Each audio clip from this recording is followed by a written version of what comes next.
This is the watch I bought. This is the watch I almost bought instead. Did I make the right choice? What would you have done? Let's compare and find out which one of these watches is absolutely, definitely, 100% objectively better for every wrist and every collector ever.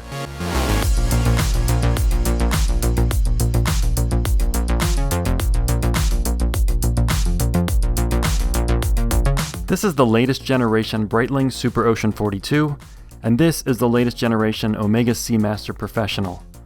I'm borrowing the Seamaster from Time Titans, who has it listed for sale. Please buy it, so that I can't.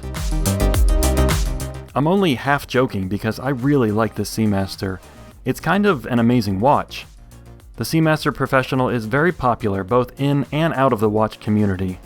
Not many timepieces are beloved by both the weirdos and the normies, but this one is. As for the Superocean, I don't think it has quite the same watch nerd following, and I suspect one of the reasons is, well, because of watches like the Seamaster. While a bit different in price, these two watches compete for the same market.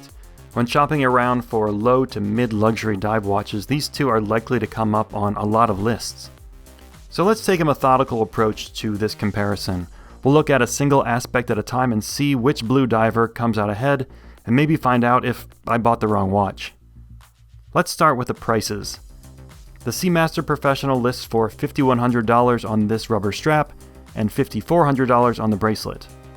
The Superocean 42 lists for $3,700 on a Tang buckle rubber strap and $4,200 on the bracelet. Both watches can be had at a discount, but you're more likely to get a discount on the Breitling. So the Superocean is going to be at least $1,000 cheaper than the Omega, so 20 to 25% less. Okay, now the measurements. The Seamaster Professional is 42 millimeters across, 13.5 millimeters thick, and 50 millimeters long. But the Breitling Superocean is 42 millimeters across, 13.3 millimeters thick, and 50 millimeters long, so nearly identical. On a bracelet, the Superocean weighs 190 grams, and the Seamaster on a bracelet weighs 177 grams. That's a 7% difference in weight. Unfortunately, I don't have the Omega bracelet here to compare how noticeable that weight difference is, or even if it's noticeable at all. But I'ma say that in size and weight, these two watches are bizarrely similar. So we'll call that a draw. As for wearability, they feel about the same on my 18 centimeter wrist. That's just over 7 inches, so you don't have to ask in the comments, okay? Thanks. I put the Breitling on a Barton band strap for a clearer comparison. The only difference is that the Superocean seems to hug my wrist a bit better. The lugs curve down more and extend lower on the Breitling, but it's a pretty minor difference. When it comes to water resistance, the Superocean 42 is resistant to 500 meters. The Seamaster is rated down to 300 meters. I often mention how I think people overestimate the water resistance they need. When I do, there's usually one dude who says that they dive with their dive watches. Fine, we're all very proud. Honestly, I'm jealous. But you're not diving to 500 or even 300 meters. So a slight edge to the Breitling for an extra 200 meters of water resistance that you do not need. Both watches have steel cases, both use sapphire crystals, though the anti-reflective treatment is slightly different. The Breitling AR coating has a blue sheen to it. Omega's coating seems to be clear. Both coatings are scratchable. My man Adrian at Bark & Jack did a video about the scratches on his Seamaster's AR coating. It really happens. And on my first day of owning this Superocean, somehow I scratched the coating on it. You can only see it in certain light, but it bums me out, man. I can't really say if one of these crystals is better than the other. They both can be scratched, and I wish both had tougher coatings, or maybe just coatings on the undersides. And speaking of scratches, the two watches differ in their bezel insert material too. The Omega uses ceramic, the Breitling uses steel. Somehow some reviewer got it in their head that the Superocean uses a rubber bezel insert. Whoever they were wrong. This is steel. So point to the Seamaster for using a scratch-resistant bezel insert, but point to the Superocean for a bezel that can actually be gripped and turned. I cannot get a handle on this Seamaster bezel. Maybe it's easier underwater, but I don't track my steak grilling time underwater. And another more considerable difference between these divers are the movements. The Breitling uses the B17 movement. It's a modified ETA 2824 that's been chronometer certified. Inside the Seamaster is the in-house caliber 8800. It's also chronometer certified. 42 hours of power reserve for the Breitling, 55 hours for the Omega. Unknown magnetic resistance for the Breitling, 15,000 Gauss resistance for the Omega. The Omega 8800 uses a coaxial escapement, which should mean less frequent servicing. The Breitling uses a standard escapement, which should be easier and cheaper to maintain. That goes for the entire movement, in fact.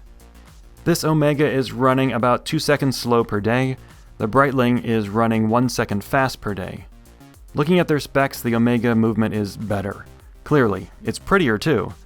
But when you take into account that servicing costs are likely to be cheaper with a Breitling, and that they both can be equally accurate, I think the gap is narrowed a bit.